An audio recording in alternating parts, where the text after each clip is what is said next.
Olá, meus queridos, quero saudar a todos, obrigado pela nossa reunião ou a nossa transmissão que você acompanha. Deus abençoe. Cada lição nós aprendemos coisas valiosas. A lição de hoje é sobre a difícil tarefa de um profeta. A lição de quinta-feira, 7 de janeiro. A lição que fala sobre liderança em crise. Como o profeta pôde ajudar um povo que estava sem liderança. Liderança é muito importante. Napoleão Bonaparte, por exemplo, foi um líder espetacular. E um dia alguém perguntou para um general: vocês acreditavam em Napoleão Bonaparte?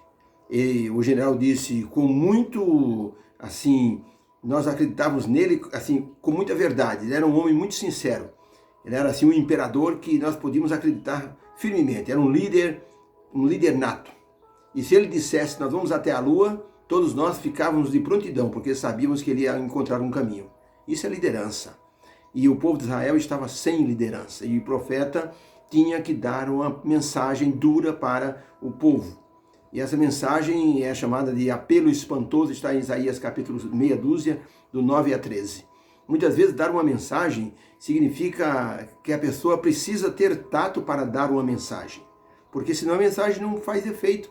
É um efeito desejado, efeito que a pessoa quer que aquela mensagem faça. Preciso restaurar aquela pessoa, então tem que dar uma mensagem para aquela pessoa. Eu preciso que aquela pessoa se torne amiga, preciso dar uma mensagem para ela. Preciso que aquelas pessoas, aqueles dois se tornem amigos e voltem a se falar. Preciso dar uma mensagem para os dois, então é preciso saber dar a mensagem. Havia numa igreja um advogado que ele cuidava de alguns casos de irmãos da igreja, pessoas com herança para receber, pessoa com algum casinho na justiça. E então esse advogado recebeu a notícia que um irmão da igreja, que tinha uma fazenda, recebeu uma herança de 5 milhões. E esse irmão da igreja, advogado, ficou preocupado, porque a pessoa que recebera a herança, ele era cardíaco. E o advogado pensou: meu Deus, se eu tiver que dar essa notícia para esse irmão, ele pode ir a óbito. Ele é muito sensível. Como é que eu vou fazer, para dar notícia que ele ganhou 5 milhões de herança? Ele ficou pensando, disse: já sei, o pastor é bom de conversar, ele vai floreando e daqui a pouco ele entra no assunto, a pessoa nem percebeu. Vou falar com o pastor. Ligou para o pastor foi lá e disse: que foi, irmão? Pastor, eu estou com um problema. Tem um irmão da igreja, aquele irmão, aí deu o nome dele, irmão Joaquim, ganhou 5 milhões de herança, eu preciso falar com ele, mas pastor, ele sofre do coração.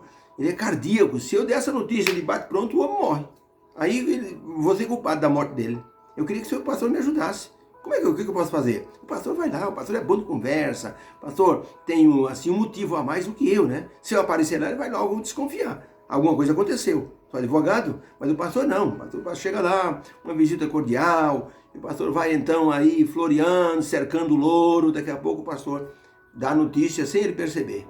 O pastor disse: tá bom, se é assim, se é para ajudar, eu vou.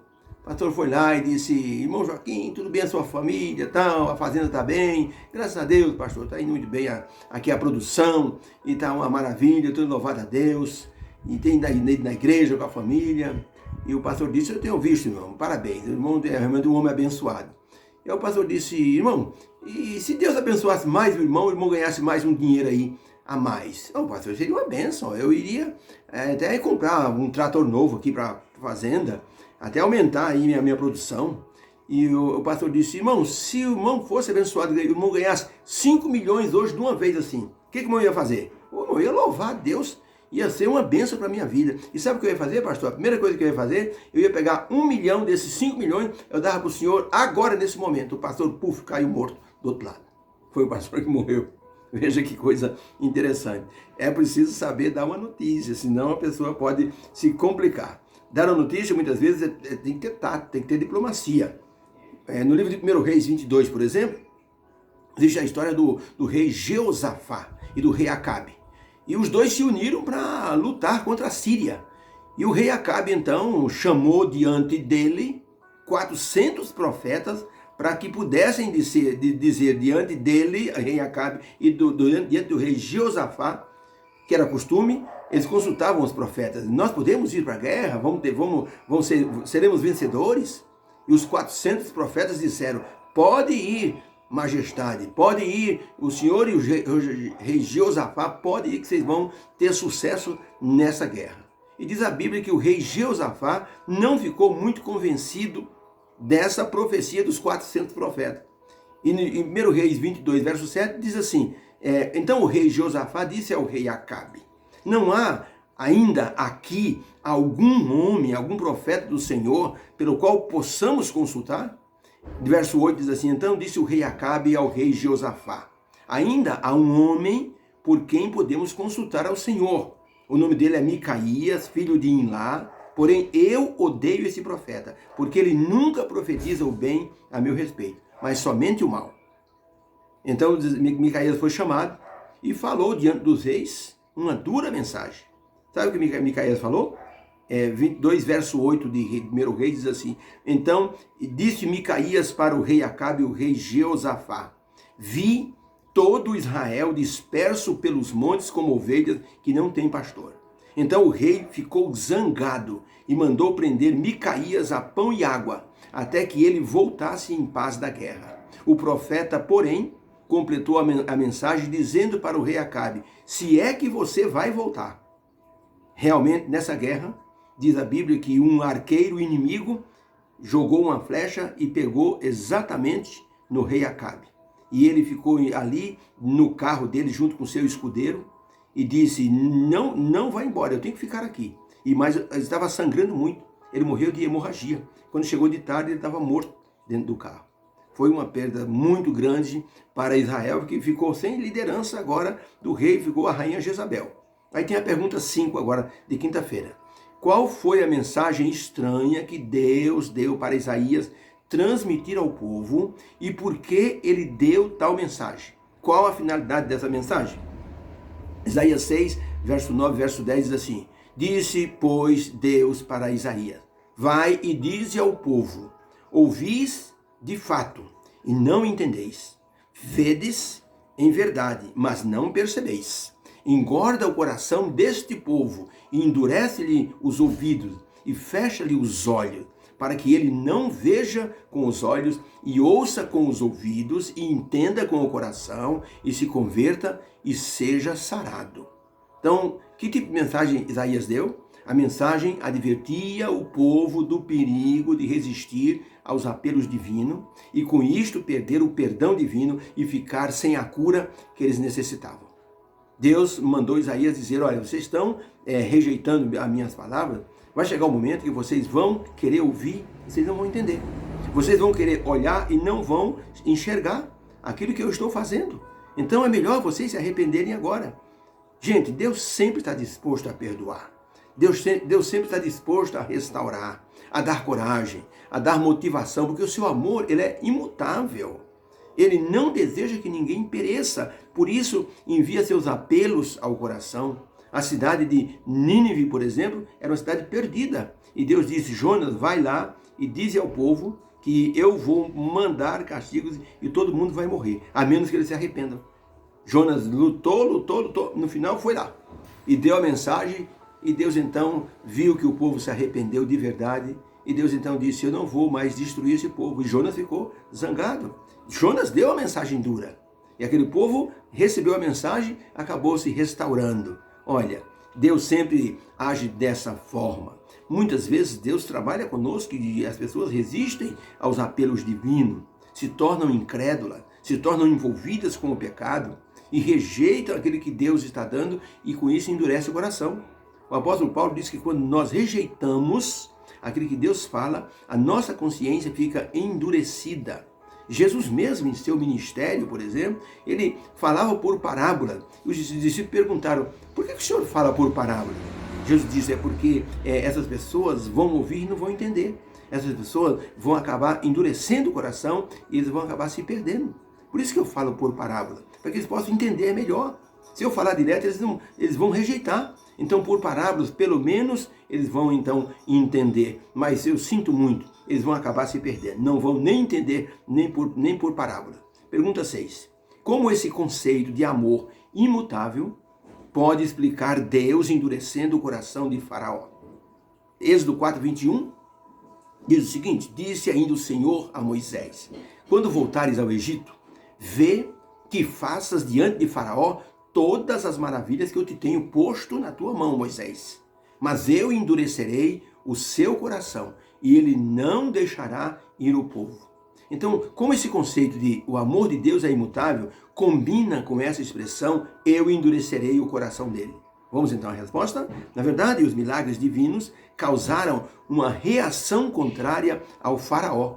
O faraó adorava outros deuses. O faraó ele era adorado como um deus. E ele agora perder essa preferência, esse privilégio, e ainda perder os escravos, isso era assim, um desfalque, uma perda muito grande para a honra do faraó. Os outros povos iam dizer, tá vendo? O rei do Egito, o faraó é um molão, é um moloide. Além de perder aí a adoração a ele, ainda perdeu os escravos. Então, isso era ruim para a reputação do faraó. Por isso que ele endureceu ali o coração. A expressão endurecerei o coração de Faraó era o mesmo que Deus dizer, os milagres que eu vou executar vai fazer com que Faraó endureça o coração e resista, seja teimoso. Por isso Deus diz, endurecerei o coração. Quis dizer, os milagres que vamos fazer vai fazer com que Faraó resista. E ele vai resistir e vai ter o coração endurecido. O livre-arbítrio foi usado largamente pelo Faraó. Ele que era o maior dirigente da nação daqueles dias, ele que era adorado como um deus, não iria receber ordens de ninguém. Tanto que a cada milagre que Moisés ele executava, o que é que o faraó fazia? Chamava os magos e dizia, faça o mesmo, para provar que o que Moisés estava fazendo era um truque, não era nenhum tipo de manifestação divina. Por isso que o faraó chamava os magos e dizia, executem o mesmo. Nos primeiros milagres, nas pragas, até que alguns magos conseguiram. Mas o primeiro milagre mostrou algo impressionante para Faraó. Quando o cajado de Moisés se transformou numa serpente, os magos também fizeram com que os cajados deles se transformassem em serpente. Mas a serpente, que era o cajado de Moisés, devorou todas as serpentes criadas pelos magos, dizendo, isso aí que vocês estão fazendo, isso aí é truque, mas o que Deus está fazendo, isso é realidade. Moisés tinha que dar uma mensagem dura para o faraó. Algumas pessoas não querem saber daquilo que Deus está fazendo. São resistentes, são pessoas teimosas, são pessoas obstinadas. E a obstinação, a teimosia, é uma coisa característica do ser humano, ele resiste ao máximo. Tanto que as pessoas que resistem àquilo que Deus fala, só veem defeito naquilo que Deus está executando. Algumas pessoas têm um problema na vista, depois de uma certa idade, que é chamado de mosquitinho. São uns pontinhos pretos que aparecem na vista da pessoa. Diz que o nosso olho ele tem uma espécie de um líquido que é chamado mar visual. Esse líquido, algumas coisinhas, sujeirinhas ficam boiando nesse líquido. Então a pessoa vai ver uma coisa, vê aqueles pontinhos pretos. É chamado de mosquitinho.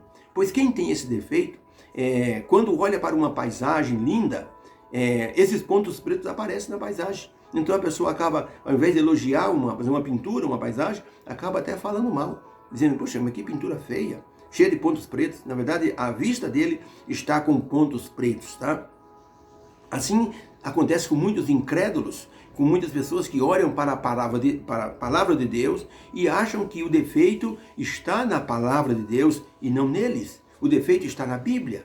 Um pastor terminou de pregar numa igreja, um domingo à noite, um rapaz que veio visitar, se aproximou do pastor, na frente de todo mundo, disse, ó pastor, eu ouvi sua mensagem hoje, mas eu discordei em muitos pontos, viu?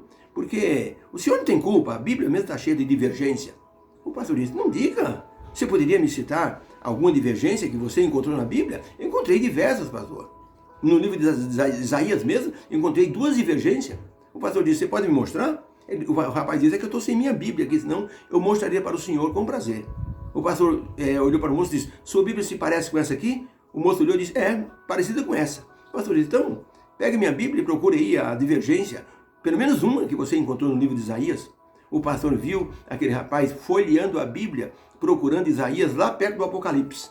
O pastor olhou para o rapaz, olhou para os irmãos que estavam do lado e viu o moço folheando a Bíblia, procurando Isaías, que Isaías é no meio da Bíblia, procurando Isaías lá perto do Apocalipse.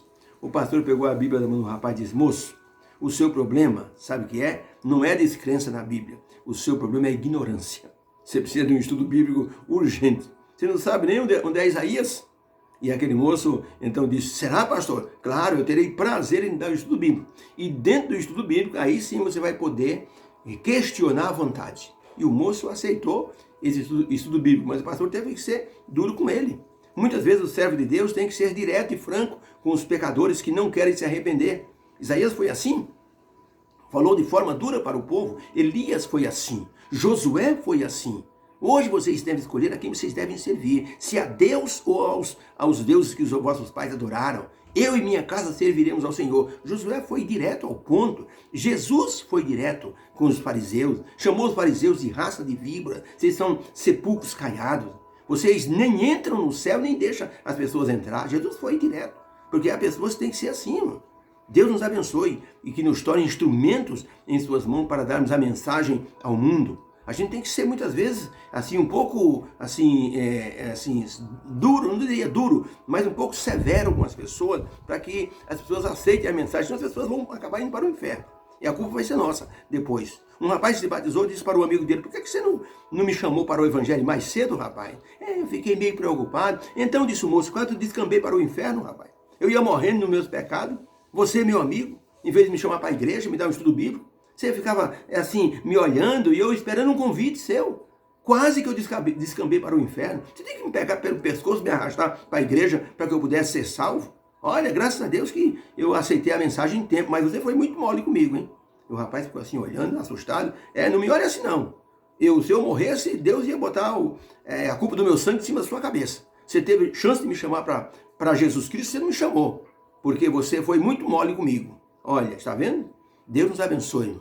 Possamos, ser proclamadores da mensagem. Se precisar ser severo, falar uma mensagem de forma direta e franca, com amor, nós temos que falar, tá bom? Deus abençoe a sua vida. Quinta-feira, seja uma bênção para você. Obrigado porque você está conosco nesse estudo, tá? Fico muito feliz em transmitir essas mensagens para os meus irmãos e dar uma compreensão um pouquinho melhor, porque o livro de Isaías é um livro difícil de entender.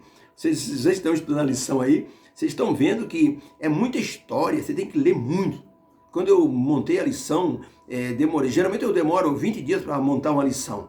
A lição desse trimestre eu demorei 40 dias, lendo e relendo, e é história para cá, história para lá. O livro de Isaías, a história de Isaías está no livro de Crônica, está no livro de Reis, está no livro de Isaías. Você tem que ler bastante para você chegar num consenso, numa resposta. Por isso que a gravação ajuda bastante a compreensão. Deus abençoe, tá? Divulgue isso para outras pessoas. Está no Facebook, na nossa página, e está também no YouTube. Obrigado, Deus abençoe e tenha uma feliz quinta-feira. Até amanhã.